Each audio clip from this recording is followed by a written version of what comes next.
Amen. Miarabantsika rehetra indray ry havana amin'ny anaran'i Jesosy Kristy.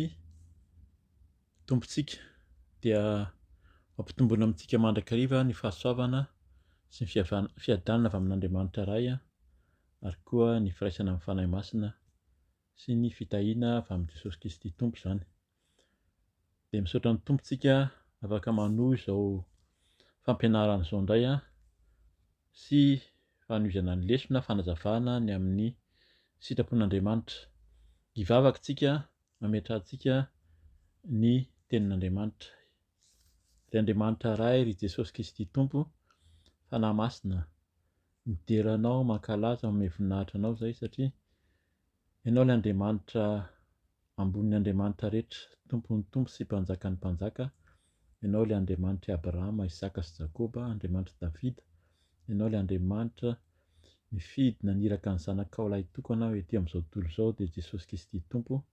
Ianao no antsoinay, ianao no ivavahanay, ianao no ankalazanay. Misaotra anao mandrakariva amin'ny fahasoavana amenao anay, ny fahavelomana, ny aina, ny hery, ny tanjaka, ny fahasalamana avy aminao izany rehetra izany.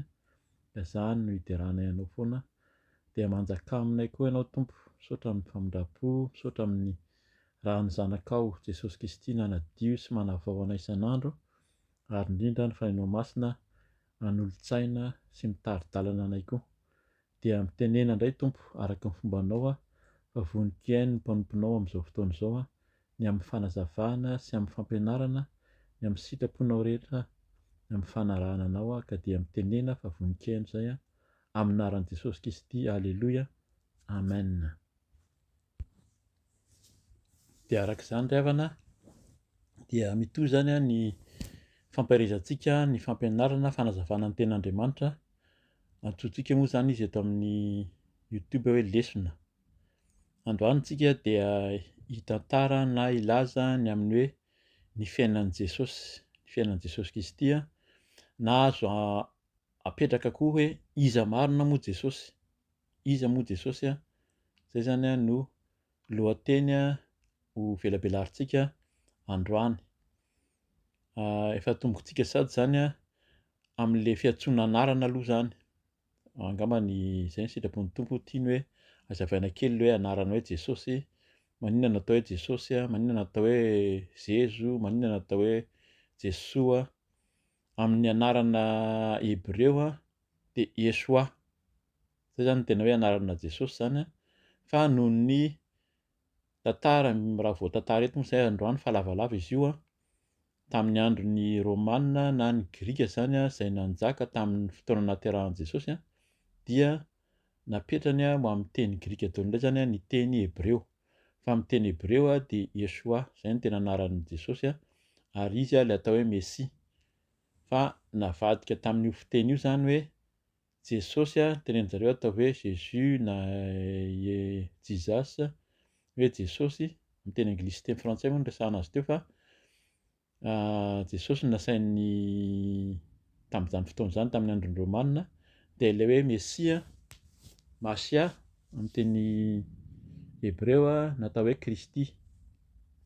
Amin'ny dikateny moa izany nanaovana an'izay fa amintsika malagasy mety hoe fomba fanonona hoe ny anglisy no nitondra ny baiboly na fampianarana protestanta izay miteny hoe Jesus naka nangalan'ny protestanta azy indrindra ny loterana hoe ny Jesosy. Ny katolika izay avy amin'ny teny frantsay hoe Jésus nametraka hoe Jezo. Dia efa taty aoriana moa izany amintsika amin'ny teny izao fa misy ny fanarahana hoe inona no marimaritra iraisina atao hoe Jesoa. Ka fomba fiantso izany io amintsika malagasy fa ny tena anaran'i Jesosy dia hoe Yesoa, ilay Masia zany Jesosy ilay Mesia. Izay zany aloha momba n'iny anarana iny. Dia arak'izay zany hoe iza marina moa ilay Jesosy na ny fiainan'i Jesosy Kristy zany tantarany eto. Ny Jesosy moa zany no hoe ny fiandohana na fototry ny finoana kristianina. Izay zany tonga dia efa apetraka aty am-piandohana fa izy no fiandohana, izy no nitarika ny fototra finoana kristianina. Amin'ny teny frantsay izy hoe personnage central, izany hoe tena hoe fototry ny fonina kristianina fa raha tsy teo izy dia tsy misy zany ny fonina kristianina. Boky efatra ao amin'ny testameta vaovao, eo koa zany moa zany azo lazaina satria tamin'i Jesosy tsisy an'izany testameta vaovao sy testameta taloha zany, fa ny efa miteny Jesosy dia ny hoe ny soratra izay voasoratra hozy izy, inona natao hoe voasoratra amin'ny teny frantsay les écritures, tsy niteny izy hoe testameta taloha io na hoe fanekena taloha, fa izay ny voasoratra ary io ao amin'ny fampianarana taloha zany izay nomenan'i Jiosy dia izay ihany no nazavain'i Jesosy rehefa miditra any amin'ny sinagoga izy mampianatra an'ity Jesosy dia araka ny voatantara koa zany amin'ny boky efatra indrindra ny bokin'ny Matthieu, Marc, Luc izay antsoina hoe synoptika no mitantara ny fiainan'i Jesosy. Indrindra zany tsara fantatsika ary vakiantsika, tokony fantatsika antsika tsy anjery kristiana zany ireo Matthieu, Marc, Luc dia ireo no antsoina hoe synoptika, fa ny an'i Jaona dia tena namenon'izy telo ireo zany ny synoptika, zany hoe mitovy mihitsy ny zavatra tantarainy sy ny zavatra resahany ao fa izay no nambara amin'ireo testameta amin'ireo boky efatra izay antsoina hoe evanjely, l'évangile zany izay hoe na midikan'ilay evanjely hoe vaovao mahafaly satria zavatra vaovao indray zany no niseho izay nentin'i Jesosy. Jesosy moa zany dia nanatanteraka ny hiraka na ny asa amin'ny mampiampianatra azy, miteny mahazatra hoe rabbin, satria fantatsika tsara fa rehefa miditra any amin'ny sinagoga izy dia mandray ny tenin'Andriamanitra dia manazava amin'ny mpampianatra azy, fa izy dia araka ny fantatsika koa fa zanak'Andriamanitra, misy tenin'Andriamanitra ho raisintsika hanamafisina an'izany hoe efa nilazaina tany ambolohan'ny tany ho avy io Jesosy io ary iza moa izy. Ny Malaky toko 7:1 ka hatramin'ny 5 aloha zany efa vakiantsika manambara fa tamin'izany tamin'ny andro Malaky dia efa nambara fa ho avy izy. Tsara fanamarinana fohy zany fa tao aorianan'ny Malaky izay atao hoe mpaminany farany tao amin'ny testameta taloha araka ny filazantsika azy teo dia efa 100 taona teo eo no tsisy intsony natsoina hoe mpaminany teo amin'ny zanak'Israely, teo amin'ny Israely zany fa niandry ny fiavian'i Jesosy izy ary tamin'izany dia i Jaona Mpanobatisa no mpaminany izay voatonona tamin'izany. Vakiantsika ny Malaky toko 7 izay miteny izany amin'ny anaran'i Jesosy: indro aniraka ny hirako aho ary izy no anamboatra lalana eo alohako, ary ny tompo izay tadiavinareo dia ho avy tampoka ho eo amin'ny tempolony, ary ny anjelin'ny fanekena izay irianareo dia indro tamy izy hoy Andriamanitra tompon'izao rehetra izao. Toizantsika moa zany ny teny satria fantatsika izany fa izay ilay hoe aniraka ny hirako aho, azontsika mafisina zany raha vakiantsika zany Matthieu toko 1:1-10 na ny amin'ny Marka toko 1:1-2 na Luka toko 1:1-7 izay miteny hoe aniraka ny hirako izay, fa ho vakiantsika sady ny 2 ka hatramin'ny 5 na ny tapany voalohany hatramin'ny 9 eo ary fa lalantsika marina ny tenin'Andriamanitra. Averiko tsy zany izy teo hoe amin'ny anaran'i Jesosy hoe indro aniraka ny hirako aho ary izy no anamboatra lalana eo alohako. Io zany ilay Jaona Mpanobatisa io resahana io, ary ny tompo izay tadiavinareo dia ho avy tampoka ho eo amin'ny tempolony, ary ny anjelin'ny fanekena izay irianareo dia indro tamy izy hoy Andriamanitra tompon'izao rehetra izao. Nefa iza no hatanty ny andro hiaviany, ary iza no hajanona rehefa miseho izy, fa izy dia tahaka ny afo mpandrendrika sy ny savony mpanasa lamba, hipetraka handrendrika sy hanadio volafotsy izy, eny hanadio ny taranaka leva izy, ary handrendrika azy toy ny fandrendrika volamena sy volafotsy, dia ho an'ny tompo ireny, ho mpanolotra fanatitra amam-pamarinana mampahamarinana dia ho mamin'ny Tompo toy ny tamin'ny andro fahiny sy toy ny tamin'ny taona taloha ny fanatitry ny Joda sy Jerosalema. Ary anatona anareo ho fitsaranao ka ho vavolombelona, anameloko aingana ny mpitana ody, ny mpijangajanga, ny mpanao fianianana mandainga ary ny mpampahory ny mpikarama mba amin'ny mpitondra tena sy ny kamboty, izay mampahory ny vahiny fa tsy matahotra ahy, hoy Andriamanitra tompon'izao rehetra izao, fa izao Tompo dia tsy miova. Alleluia, amen. Alohan'ny iresantsika ny amin'ny nahaterahan'i Jesosy sy ny fotoana ny ainany nanaovan'ny asa tetỳ araky ny iraka teo zany ministera moa zany araky ny mahazatra antsika, dia ovakitsika ny Galatianina 4:, ny 9:4 ny tena manambara anazy zany eto hoe efa nomanin'ny Tompo hatramin'ny ela io, efa nomanin'Andriamanitra hatramin'ny ela zany nandefasan'ny zanany, fa ovakitsika hoe inona ny sitrapon'ny Tompo amin'izany hoe nanomana nandefasan'ny zanany zany dia Jesosy Kristy zany ny Tompo moa zany ilay Andriamanitra. Vakitsika kely zany aloha ny eo amin'ny 4:4 aminaran'i Jesosy hoe fa rehefa tonga kosa hozy izy, rehefa tonga kosa ny fotoan'andro dia nirahan'Andriamanitra ny zanany nateraky ny vehivavy, nateraka tao ambanin'ny lalàna. Zany zany iresantsika, satria iresaka fohy koa tsika amin'ny hoe fiainan'i Jesosy tetỳ an-tany. Jesosy fantatsika fa zanak'Andriamanitra, avy any an-danitra izy, any ny tena nirahany ary ny araky ny teny foana fanjakany tsy etỳ an-tany, izay nahatonga ny Jiosy handahatra amin'izao, satria nieritreretiny hoe handray ny fanjakany etỳ an-tany Jesosy, fa Jesosy dia mitory ny fanjakana any an-danitra.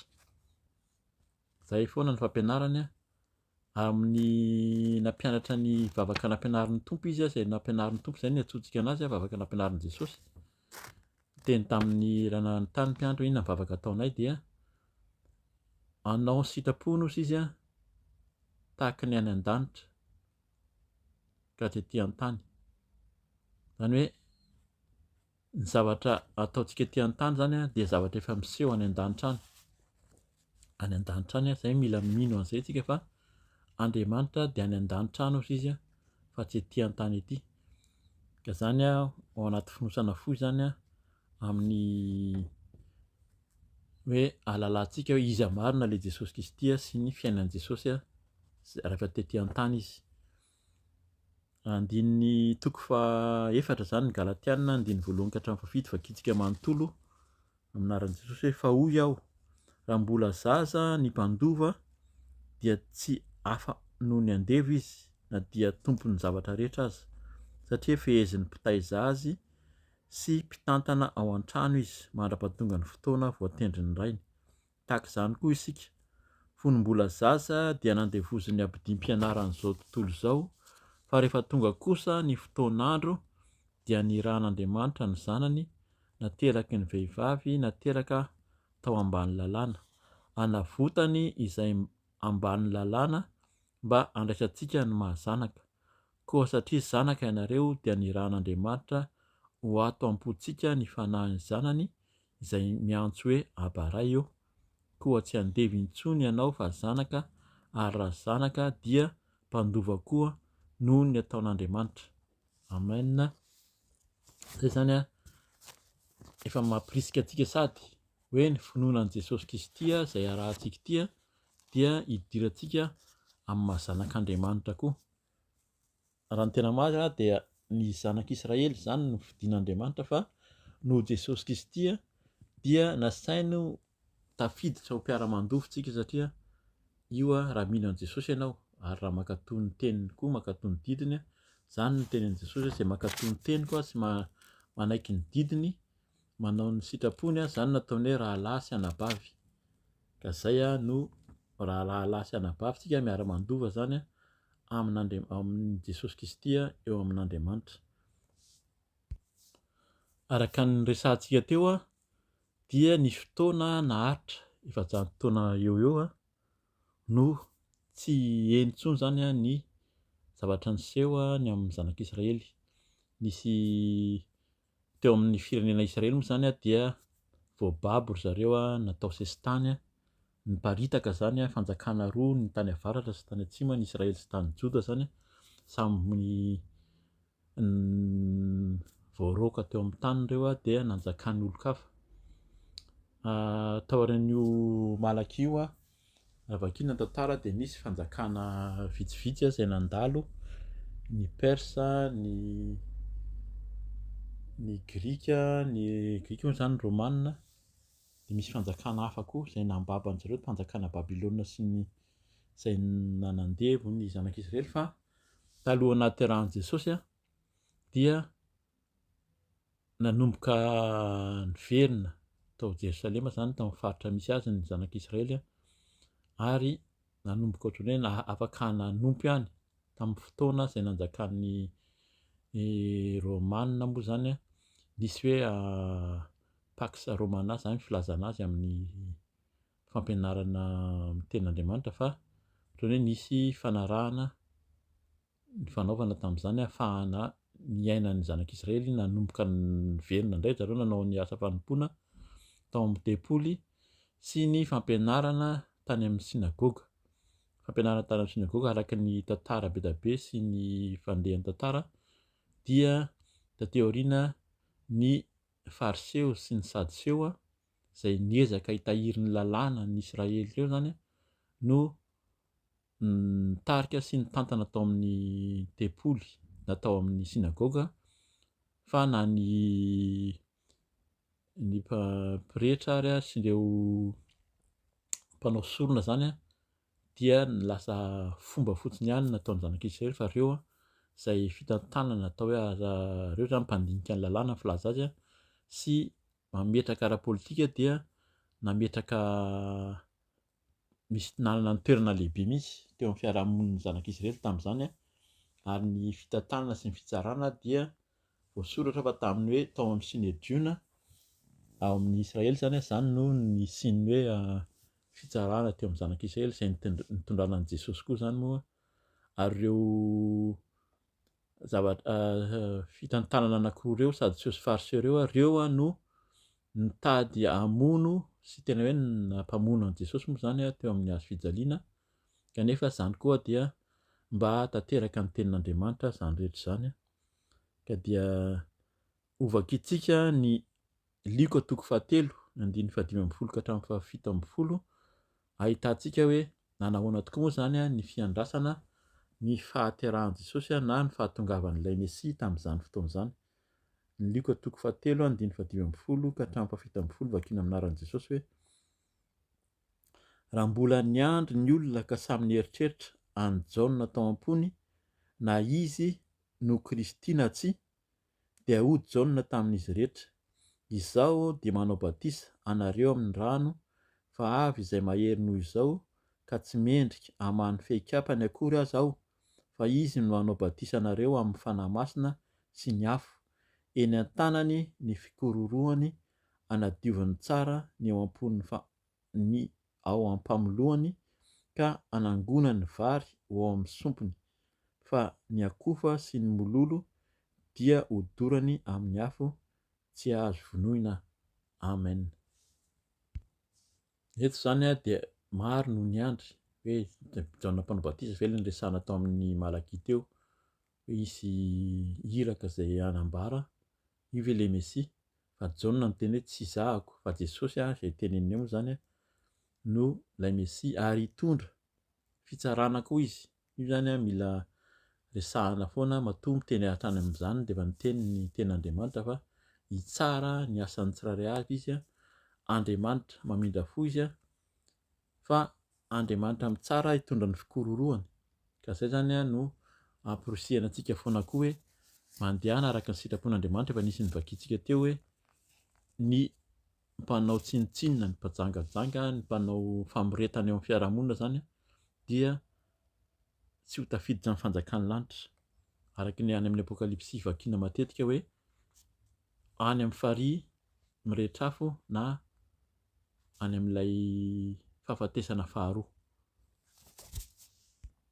Arak'izany rehefa nambarany Jaona mpanao batisa zany ny ahatongavan'i Jesosy hoe izy ilay tena zanak'Andriamanitra, izy ilay tena Mesia, izy ilay Kristy zany dia namafisiny zany. Jesosy mihitsy indray zany no miteny eto tamin'izy nampianatra, anisan'ny fampianarana nataon'i Jesosy ty rehefa nampianatra teo an-tendrombohitra izy ao amin'ny Matteo 5 dia niteny izy ny amin'ny zany hoe iza marina moa izy zany, na hoe inona no nandrahana azy etỳ tany etỳ. Vakiantsika amin'ny anaran'i Jesosy zany ny Matteo 5:17 ka hatramin'ny 20. Aza ataonareo fa tonga aho handrava ny lalàna na ny mpaminany, fa tsy tonga handrava aho fa hanatanteraka. Fa lazaiko aminareo marina tokoa, mandra-pahafoana ny lanitra sy ny tany dia tsy hisy ho foana akory ny amin'ny lalàna na dia iota iray na tsipika kely iray aza mandra-pahatanteraka izy rehetra. Ary amin'izany na zovy no mamaha ny iray amin'ireto didy madinika indrindra ireo, mamaha amin'ireo didy madinika indrindra ireo ka mampianatra ny olona hanao toy izany, dia atao hoe kely indrindra amin'ny fanjakan'ny lanitra izy. Fa na zovy no mankatoa sy mampianatra ireo, dia izy no atao hoe lehibe ao amin'ny fanjakan'ny lanitra. Fa lazaiko aminareo, raha tsy mihoatra noho ny an'ny mpanoran-dalàna sy ny fariseo ny fahamarinanareo, dia tsy hiditra ao amin'ny fanjakan'ny lanitra mihitsy ianareo. Amen. Ditantsika amin'izany fa tena sarotiny mihitsy ny tompo ny amin'ny tenin'Andriamanitra izay tsy hoe testamenta taloha araka ny teny teo fa izay voasoratra tamin'ny lalàna teo aloha. Ary mila mihoatra satria reto mpanora-dalàna sy fariseo reto ny sadiseo sy ny fariseo tena mahafantatra ny lalàna ny Mosesy ary tena niezaka nitandrina izany sy hampianatra izany izy. Fantatsika tsara azontsika vakiana ny tantaran'i Paoly any amin'ny asan'ny apôstôly, fa Paoly dia tena anisan'ireo tena nanenjika, izay nahatonga anazy nanenjika ny mpianatra mihitsy hoe tena hoe tsy izy ireo. Fa rehefa nivangian'i Jesosy izy nihaona tamin'i Jesosy teny amin'ny lalan'i Damaskosy dia nanontany iza moa ianao. Izay ilay fanontaniana tokony hapetrakintsika rehetra zany, izay ny dikan'izao fanazavana fohy izao iza marina moa ilay Jesosy izay arahantsika dia hoy Jesosy hoe izaho ilay Jesosy Kristy izay enjehanao.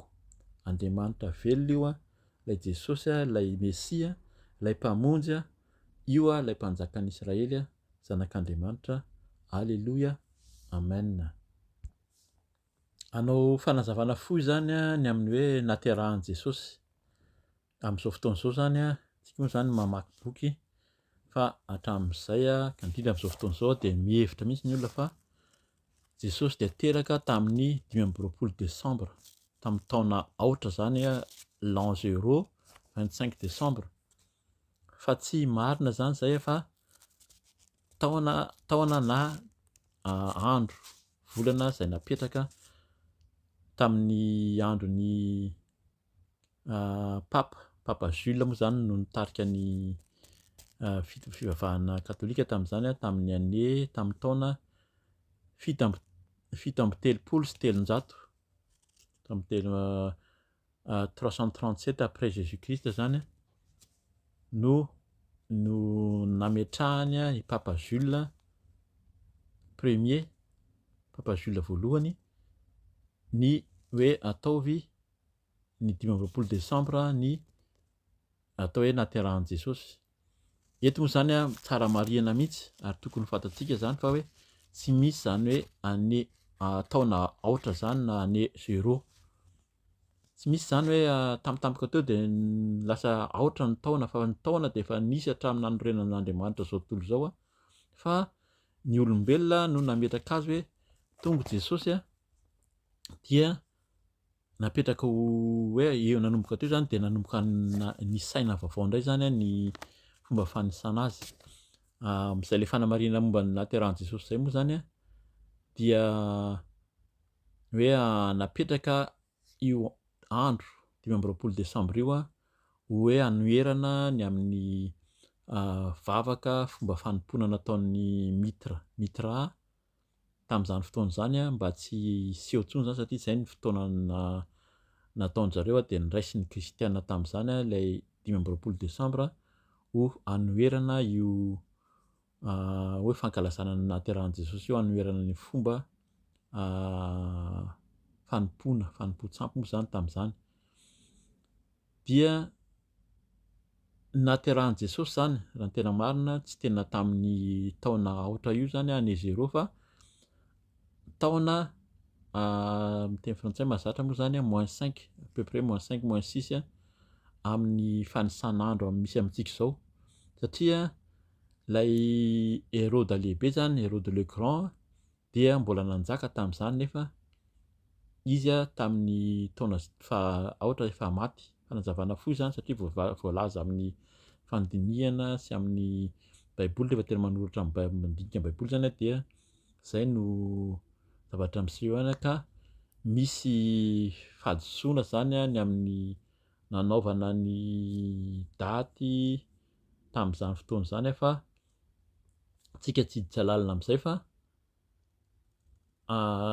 fanamariana izay hoe io anjarantsika moa zany fa mieritreritra amin'izany hoe hankalaza ny fahaterahan'i Jesosy zany ary Jesosy tsy niteny mihitsy amin'ny fankalazana nahaterahana io fa izay no nahatonga ny fankalazana ny nahaterahan'i Jesosy tamin'izany andro izany satria mba anoherana ny amin'ny fankalazana nataon'ny Mitra zany izay fanompo-tsampy izay nalaza ndry be da be tamin'izany andro izany fa tian'zareo nanoherana izany.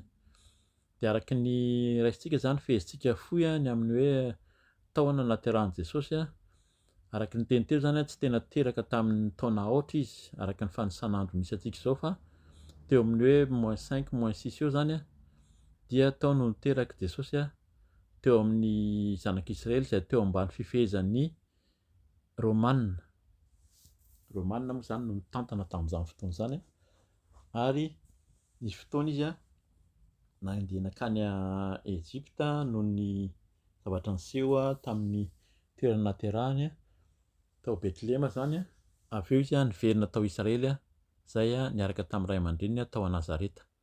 Izany dia hitantsika any amin'ny Matteo 1 sy 2, any amin'ny Luka 1 sy 2 mitantaran'izany ahafahantsika mijery azy tsara zany.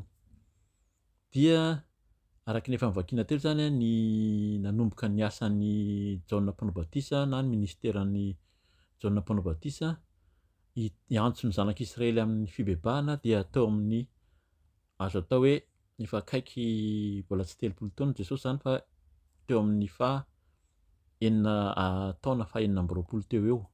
Zany dia hitantsika koa zany any amin'ny Matteo 1, Marka 1, ny Luka 1, ny Jaona 1.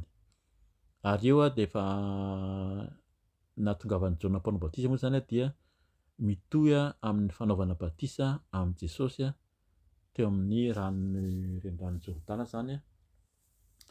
Zany mampirisika antsika maka ny ten'Andriamanitra ary koa ao anaty fonosana kely fa Jesosy dia natao batisa tao anaty rano ary ny batisan'ny Jaona Mpanobatisa koa moa zany araka fantatsika teo dia batisany fibebahana.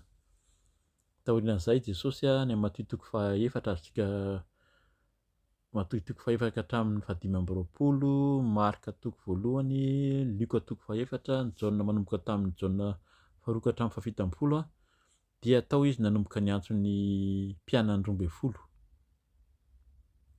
Dia ny tena nataon'i Jesosy moa zany na mpianatra nanao fahagagana izy dia nanohitra koa ny amin'ny fitantanan'ireo jiosy araka ny resantsika teo ny sadiseo sy ny fariseo mpanorandalàna izay tsy mifanaraka amin'ny sitrapon'Andriamanitra tamin'izany, izay neveriny zareo fa manaraka ny lalàn'i Mosesy fa tsy araka ny sitrapon'Andriamanitra tamin'ny taona zany taona 30 teo izay araka ny fanisan'andro nisy antsika amin'izay zany dia nanao ny sakafo farany ny tompo Jesosy ary nanaovana ny fitsarana azy nanombohana azy ho faty ary koa nitsanganany tamin'ny maty. Zany dia vakintsika any amin'ny Matteo 4 ka hatramin'ny 20. Mampirisika anao zany hamaky izany teny zany any amin'ny marika toko 7 ka hatramin'ny andiny toko 9 koa dia ny Luka toko 12 hatrany amin'ny Luka toko 7 dia ny Jaona toko 9 ka hatramin'ny Jaona toko 11. Zay zany no tantara fony amin'ny Jesosy taonan'io zany teo amin'ny nanomboana azy dia nitsangana tamin'ny maty izy ary niseho Jesosy tamin'ny mpianatra. Avy eo izy niakatra any an-danitra zany nahitantsika an'izany dia ny marika toko 19, ny andiny 20 ka hatramin'ny 20. Ny Luka toko 7 ny andiny 50 ka hatramin'ny 13 ary ny asan'ny apôstôly toko 1 andiny 1 ka hatramin'ny 11. Ovakitsika ny asan'ny apôstôly io amaranantsika izao fampianarana fohy izao ny amin'izany hoe niakaran'i Jesosy any an-danitra ary koa nitoy tsy lavitra eo zany ny nanirahany ny fanahy masina. Vakina amin'ny anaran'i Jesosy asan'ny apôstôly toko 1 andiny 1 ka hatramin'ny 11.